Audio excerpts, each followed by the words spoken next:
Radhan Kumar Malbaswa, a 41-year-old unemployed Indian villager, fell for a message he received on his mobile phone nearly 2 years ago. The message said I had won the BBC's national lottery for 20 or 30 million rupees, $319,000 minus $478,000, £194,000, £292,000. I was asked to send my details so that they could send me the money, he says. A poor man, with little formal education, he was unable to fathom that this was a phishing message and that he was being scammed. Around the same time, I and several of my colleagues also received similar messages. The texts evoked much mirth, but we all deleted them and forgot about them. But Malbaswa got in touch with the scammers, emailed them his bank details and account statement, and spoke to them several times over the past 2 years, beseeching them to send him the promised funds. Last month, he traveled more than 1,700 kilometers, 1,056 miles, from his remote village in the eastern state of Orissa to the BBC office in Delhi with a lot of hope. He had borrowed money from some friends and arrived in the city while it was in the grip of a cold snap, dressed in just a shirt and a pair of trousers. His train had arrived the evening before and he says he spent the night on the platform before reaching the BBC office in the morning. He was referred to me because when he presented himself at the reception desk, he asked to see Agita or Smita, he said in one of the calls he had received from the BBC office. The caller had identified herself by one of the two names.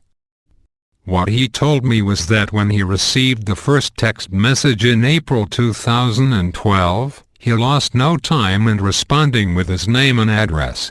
Within a few hours, the scammers called him back. The caller said he was the BBC's chancellor. He spoke really well. He promised me a large sum of money but said I would have to first send 12,000 rupees, $191, £117, so that he can transfer the money into an RBI account. RBI, or the Reserve Bank of India, is the country's central bank. I told them I was a very poor man and that I didn't have any money to give them. He said then they couldn't pay me any money, but over a period of time, we kept negotiating and they finally asked me for 4,000 rupees, he says. Malbaswa said he was unable to pay even that amount. At one point, he says, he suggested to them to just deduct 4,000 rupees from my winnings and send me the rest. They told him that would not be possible. So, he sent them a letter, informing them about his poor family. I told them about my wife and our 3 daughters. I said I lived in a village on the edge of the jungle, and that I had no home and requested them to help me. He also enclosed a family photo. He says the BBC Chancellor was always sympathetic. He said he would come to India and visit him. The last time Malbaswa spoke to him was in November last year. I told him I had lost my mother and he asked me if I had received the check they'd sent for me. When he spoke about the check, I decided to come to the BBC office to find out if a check had arrived here for me, he says. Malbaswa is convinced that the call came to him from Britain. On the face of it, it does look like a UK number, but experts say it is very difficult to establish that it really is located there.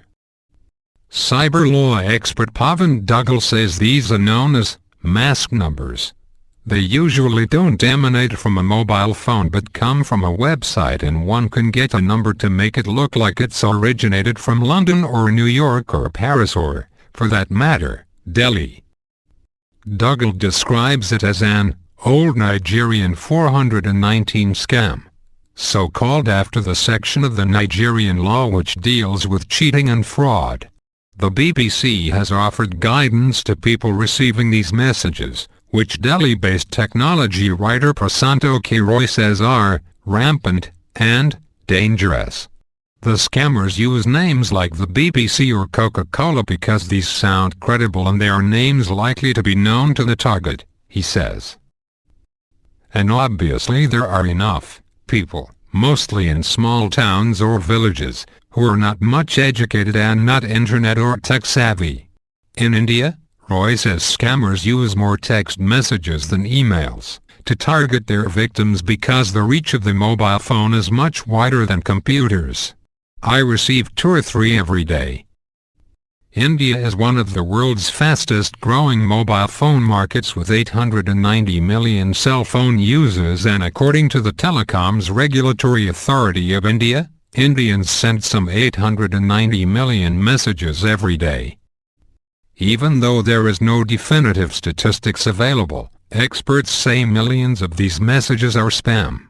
Add to that millions of scamming messages sent from internet-based services and the numbers become mind-boggling.